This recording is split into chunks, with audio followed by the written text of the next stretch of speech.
2007 সালের অগাস্ট থেকে নভেম্বর পর্যন্ত 4 মাস আমাকে কলকাতায় গৃহবন্দী করে রাখা হয়েছিল। তারপর পশ্চিমবঙ্গ থেকে বের করে দিয়ে দিল্লিতে নিয়ে আবারও গৃহবন্দী করা হয়। বন্দিত্বের সেই দিনগুলোতে কলকাতায় ফেরার জন্য আমি প্রচণ্ড অস্থির হয়ে উঠেছিলাম। তখনকার লেখা কবিতাগুলো নিয়ে পরে প্রকাশিত হয় আমার কাব্যগ্রন্থ বন্দিনী। সেই বই থেকে 3টে কবিতা আমি পড়ব। কলকাতায় আমি মরণোত্তর দেহদান করেছিলাম। তখন মনে প্রশ্ন জেগেছিল, যে শহর আমাকে জীবিত অবস্থায় গ্রহণ করলো না, মৃত্যুর পর কি আমার দেহটিকে গ্রহণ করবে? সেই অসহায় সময়ের একটি ছোট্ট কবিতা, প্রশ্ন।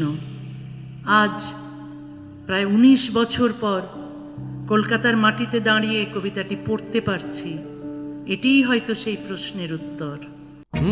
কনফিডেন্সটা বেশ লো দেখছি। রিসেন্টলি টেস্ট করিয়েছো? হ্যাঁ ডাক্তারবাবু, প্রি টেস্টের পরের দিনই করিয়েছি। ও, তুমি মাধ্যমিক দেবে? তাহলে মক টেস্ট করো। এই নাও মৌলিক লাইব্রেরি সম্রাট এক্সক্লুসিভ মক টেস্ট পেপার। এতে পাবে প্রতিটি বিষয়ে অধ্যায়ভিত্তিক গুরুত্বপূর্ণ নমুনা প্রশ্নপত্র, ইংরেজি, গণিত, আনসিন লেখার বিস্তারিত টিপস আর প্রতিটি সাবজেক্টের এক্সপার্ট ওপিনিয়ন, যা তোমার কনফিডেন্সকে ফিরিয়ে আনবে মাধ্যমিকের আগে। সম্রাট এক্সক্লুসিভ মাধ্যমিক মক টেস্ট পেপার, এক্সামের কনফিডেন্স বুস্টার। মরে গেলে লাশখানা রেখে এসো ওখানে, মেডিকেলের সব ব্যবচ্ছেদ কক্ষে। মরণোত্তর দেহদান ওখানেই করেছি, রেখে এসো কলকাতা শহরে লাশ। জীবিত নেবে না আমাকেও শহর,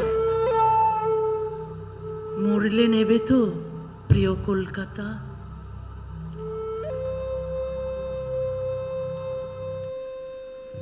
শুধু শহর নয়,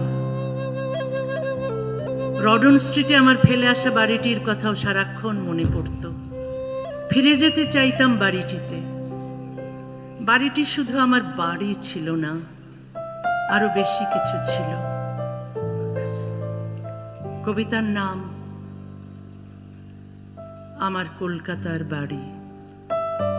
বাড়িটা তুই আছিস কেমন, তোর বুঝি খুব একলা লাগে। বাড়িটা তুই আছিস কেমন, বাড়িটা তুই আছিস কেমন, আছিস কেমন বাড়িটা তুই, তোর বুঝি খুব একলা লাগে। আমারও তো, আমারও খুব। রাত্রিরে কি ভয় করে না? জানলাগুলো হঠাৎ করে ধরাস করে খুলে গেলে কেউ এসে কি দরজা নাড়ে? ধুলোয় ধূসর ঘর বারান্দায় কেউ ঢোকে কি? ভয় জাগে যে। চোর ডাকাতের বার বেড়েছে নাকি হাওয়াই ঢোকে, ঝড়ো হাওয়া? উনি এসেছেন, আসতেই পারেন, স্বাগত। কলকাতায় এসছেন, অনুষ্ঠান করছেন, প্রত্যেকেরই তার নিজের ভাবনার অধিকার আছে।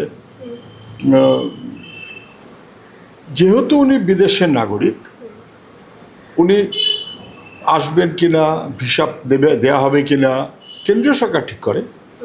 কোথায় থাকবেন, কতদিন থাকবেন, তো রাজ্য সরকারের বিষয় নয়।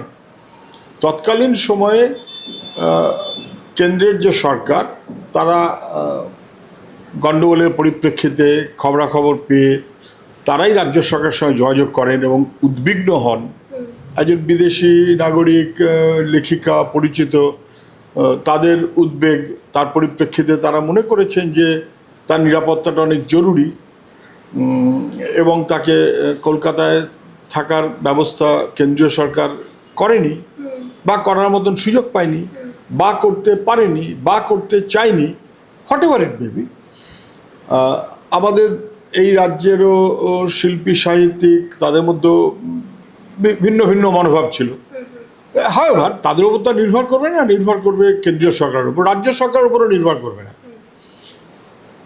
হাসিনা বাংলাদেশের প্রধানমন্ত্রী ছিলেন, তিনিও বঙ্গভাষী, কিন্তু তিনি কলকাতায় থাকবেন না দিল্লিতে থাকবেন নাকি অন্য কোথায় থাকবেন, এটা কি রাজ্য সরকারের উপর নির্ভর করে? না, কেন্দ্রীয় সরকারের উপর নির্ভর করে। ফলে এখনও যেমন সেটা কেন্দ্রীয় সরকারের উপর নির্ভর করে, তখনও সেটা কেন্দ্রীয় সরকারের উপর নির্ভর করত। পশ্চিমবাংলায় বামফ্রন্ট থাকলেও সরকারে, দিল্লিতে তো বামফ্রন্ট সরকার ছিল না। দিল্লিতে যে সরকার তাদের উপর নির্ভর করবে, রাজ্য সরকারের উপর নির্ভর করবে না। ঠিক যেমন করে হাসিনা কোথায় থাকবেন সেটা কেন্দ্রীয় সরকার ঠিক করবে, এটা রাজ্য সরকার ঠিক করবে না। যে রাজ্য সরকার বললো উনি বঙ্গবাসী অতএব এখানে থাকবেন, ওটা হবার কথা নয়। কেন্দ্রীয় সরকার সেইভাবে যেভাবে বোধ করবেন, আন্তর্জাতিক সম্পর্কের বিবেচনা সহ নানা বিষয় বিবেচনা করে যেখানে থাকবেন ঠিক করবেন। রাজ্য সরকারকে সে অনুযায়ী ব্যবস্থা করতে হয়, রাজ্য সরকার কীভাবে ব্যবস্থা করবেন সেটা নিশ্চয়ই খোঁজ খবর নেয়। এখন মনে করেছেন আসা উচিত, এসেছেন।